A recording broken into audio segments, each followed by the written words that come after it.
లోటు బడ్జెట్ లో ఉన్నప్పటికీ సంక్షేమ పథకాలకు లోటు రానివ్వకుండా పాలన చేస్తున్న ఘనత ముఖ్యమంత్రి చంద్రబాబు నాయుడుకే దక్కుతుందని తూర్పు నియోజకవర్గ ఎమ్మెల్యే నసీర్ అహ్మద్ అన్నారు. పార్టీ అధికారం చేపట్టి ఏడాది పూర్తయిన సందర్భాన్ని పురస్కరించుకొని శారదా కాలనీ ప్రాంతంలో ఆయన పర్యటించారు. ఈ సందర్భంగా కలిసిన మీడియాతో నగరంలో వెనుకబడిన ప్రాంతమైన శారదా కాలనీ ప్రాంతాన్ని అభివృద్ధి చేయడంతో పాటు ఆ ప్రాంతంలోని ప్రజలకు ప్రభుత్వ సంక్షేమ పథకాలు అందించేలా కృషి చేస్తానని స్పష్టం చేశారు. ఈ పర్యటనలో వార్డు నాయకులు నరసింహారావుతో పాటు పలువురు టీడీపీ శ్రేణులు కూడా హాజరయ్యారు. శారదా కాలనీ మార్జిన్ లో పర్యటించడం జరుగుతూ ఉంది. పేదలు మరి రెక్కాడితే డొక్కాడినటువంటి కుటుంబాలు నివసించేటువంటి ప్రాంతం.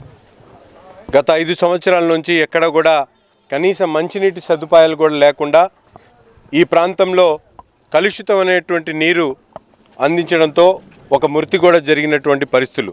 అందుకని నూతన ప్రభుత్వం ఏర్పడిన తర్వాత ముఖ్యంగా ప్రతి ఇంటికి కూడా సురక్షితమైనటువంటి మంచినీటిని అందించేటువంటి కార్యక్రమాన్ని మొదటి ప్రాధాన్యత ఇస్తూ ప్రతి ఇంటికి కూడా సురక్షితమైనటువంటి మంచినీరు అందించేటువంటి కార్యక్రమంతో పాటు ముఖ్యంగా ఈ ప్రాంతంలో ఉన్నటువంటి ప్రజలు తమ పిల్లల్ని చదివించుకోవడానికి అనేక రకాల కష్టాలు పడుతున్నటువంటి పరిస్థితుల్లో ఈరోజు గౌరవ ముఖ్యమంత్రి గారు ఇంట్లో ఉన్నటువంటి ప్రతి పిల్లవాడు కూడా చదువుకోవాలనేటువంటి ఆలోచనతో తల్లికి వందనం పేరుతో దాదాపు 13,000 రూపాయలు ప్రతి విద్యార్థి కూడా అందించినటువంటి పరిస్థితులు.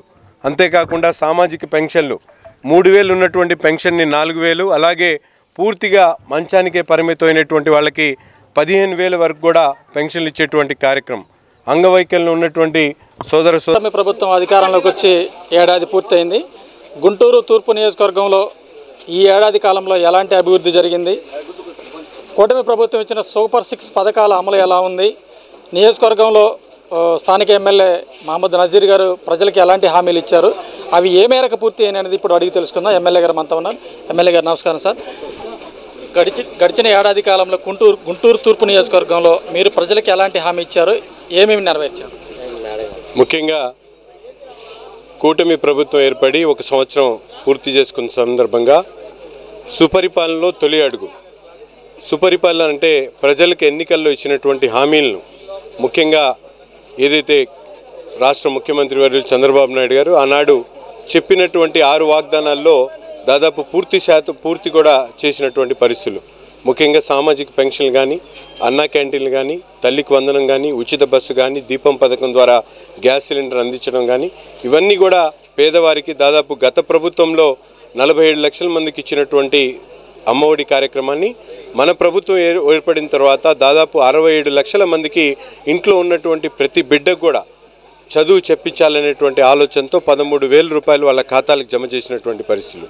అంతేకాకుండా సామాజిక పెన్షన్లు 3,000 ఉన్నటువంటి పెన్షన్ 4,000 చేయడమే కాకుండా వికలాంగులకు 6,000, అలాగే పూర్తిగా మంచానికే పరిమితమైనటువంటి వాళ్ళందరికీ కూడా 15,000 రూపాయలు ఇచ్చేటువంటి సంవత్సరం సుపరిపాలన తొలి అడుగు కార్యక్రమాన్ని మహమ్మద్ నజీర్ గారు ఎమ్మెల్యే గారు శాసనసభ్యుల ద్వారా ఈ డివిజన్ నాయకులందరూ కూడా కలిసి సీనియర్ తెలుగుదేశం పార్టీ నాయకులు మధ్యరాలి మేనీ గారు అందరూ కూడా ఇక్కడ పాల్గొనడం జరిగింది. ముఖ్యంగా ఇక్కడ స్థానిక సమస్యల మీద అక్కడ 2004లో దుర్గారావు గారు ఉన్నప్పుడు రోడ్డు వేశారు. 20 ఇయర్స్ అయిపోయింది సార్, ఇప్పుడు రోడ్డు కావాలని చెప్పి ప్రజలు కోరుకున్నారు. ఇమీడియట్గా శాంక్షన్ చేశారు ఎమ్మెల్యే గారు. వాళ్ళు కొన్ని ఆక్యుపేషన్స్ వాళ్ళే ముందుకు వచ్చారు. ఈ డ్రైనేజ్ మీరు ఇది తీస్తే కానీ మీ డ్రైన్ సమస్య తీరదు, మీరు ఇమీడియట్గా తీయమని వాళ్ళు కొన్ని వయలేట్ చేశారు. కాబట్టి లోకల్గా ఉన్న స్థానికులు అవన్నీ కూడా క్లియర్ చేసిన తర్వాత 2-3 రోజుల్లో దీని యొక్క పని కూడా ప్రారంభిస్తాం. అట్లాగే గుంటూరు తూర్పు నియోజకవర్గానికి వచ్చేసరికి గౌరవ ఎంపీ మా కేంద్ర మంత్రి వర్యులు పెమ్మసాని చంద్రశేఖర్ గారు, అట్లాగే మా ముఖ్యమంత్రి వర్యులు చంద్రబాబు నాయుడు గారు ఆధ్వర్యంలో ఇప్పుడు నందివెలుగు బ్రిడ్జి కానివ్వండి, ఇప్పుడు గుంటూరు శంకర్లాస్ ఓవర్ బ్రిడ్జి కానివ్వండి, ఈస్ట్లో తర్వాత సంజీవ్ నగర్ బ్రిడ్జి కానివ్వండి, రోడ్స్ కానీ డ్రైన్స్ కానీ ఆల్రెడీ ఇప్పటికే 130 కోట్లతో శంకుస్థాపనలు జరగబోతున్నాయి. తప్పకుండా ఈరోజు ఈ వార్డులో కూడా 26 లక్షల రూపాయలతో సిమెంట్ రోడ్డు ఈరోజు శంకుస్థాపన చేశారు గౌరవ శాసనసభ్యులు. తప్పకుండా అభివృద్ధి సంక్షేమం రెండు కళ్ళలాగా చంద్రబాబు నాయుడు గారి కూటమి ప్రభుత్వంలో స్థానిక శాసనసభ్యులు, స్థానిక నాయకులు అందరూ కూడా ఇక్కడ ఏమేమైతే ఉన్నాయో ఇమ్మీడియట్గా తక్షణమే పరిష్కరించి బ్రహ్మాండమైన సుందర నగరంగా తీర్చిదిద్దేందుకు ప్రతి తెలుగుదేశం కూటమి నాయకులందరూ కూడా దీని మీద శ్రద్ధ చూపించి అభివృద్ధి పదంలో నడిపిస్తున్నారు.